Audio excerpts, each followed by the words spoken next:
Okay, Freedom, the next call will be from the SpaceX flight surgeon on Dragon at Ground Private.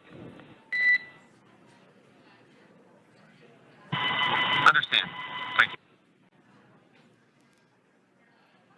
Callouts there indicating that the crew will have the opportunity to do a quick check-in with the SpaceX flight surgeon.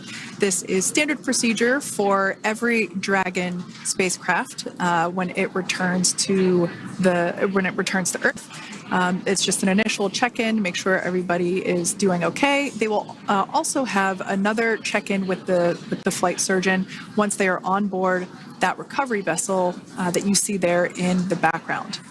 We can now see that SpaceX recovery team member they're on top of the Dragon spacecraft. They are going to be working to install plugs in the Draco thrusters to ensure that none of those, and to ensure that no more hypergolic fumes or vapors come out from the spacecraft. They'll also place harnessing around the spacecraft that are required in order to lift it out of the water.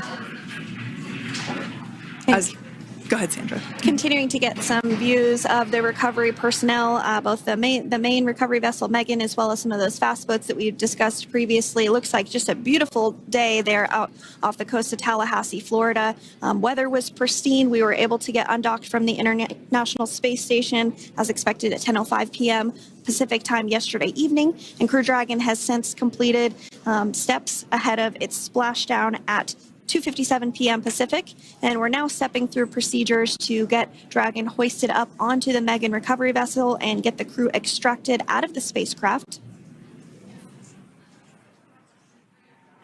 And you did see some of the parachutes that were near the spacecraft. Upon detection of landing, Dragon automatically releases those main parachutes to prevent wind from pulling the spacecraft. Dragon then automatically safes any pyrotechnics that may still be present on the vehicle and may automatically perform additional minor system reconfigurations. The astronauts will remain seated and in their suits at this point, but the onboard air conditioning keeps things temperature controlled inside the spacecraft so the crew remains comfortable, and the communication systems. Freedom, SpaceX, ComCheck. SpaceX, this is Freedom. We have loud and clear. Copy that, Freedom. Have you loud and clear as well, and Dragon to Ground is no longer private. Understand, thank you. As we saw there on the screen, we have a couple of fast boats in the recovery fleet that have quickly moved into the splashdown location.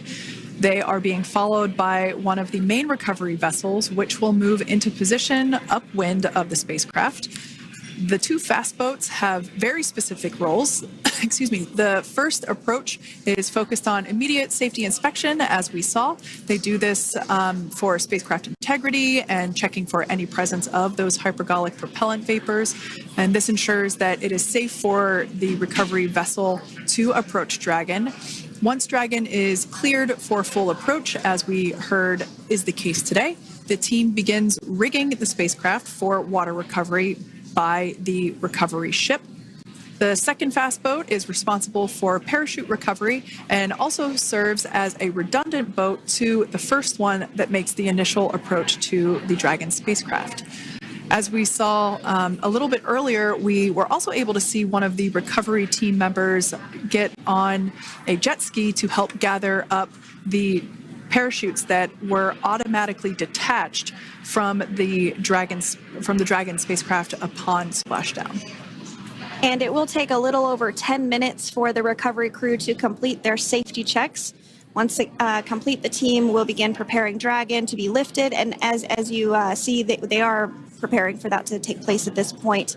As part of the preparation for this lift, one member of the recovery team has climbed on top of the spacecraft already so they can attach Dragon's hoist rings and connect to the lifting lines.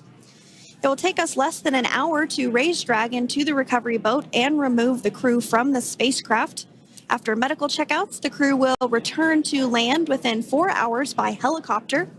And if no additional medical assistance is needed, the crew will board a waiting NASA plane and depart for Houston.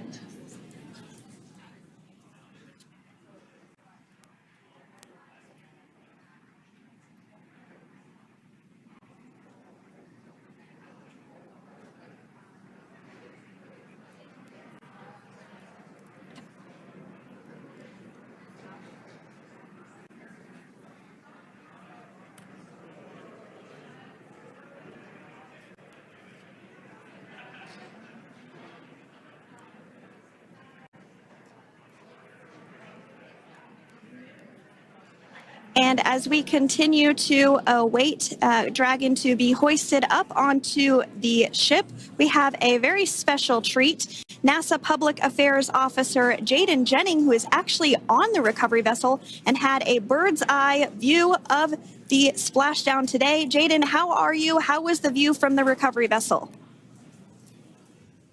Hi, Sandra. How do you hear me? I've got you loud and clear, Jaden. It's so great to hear you.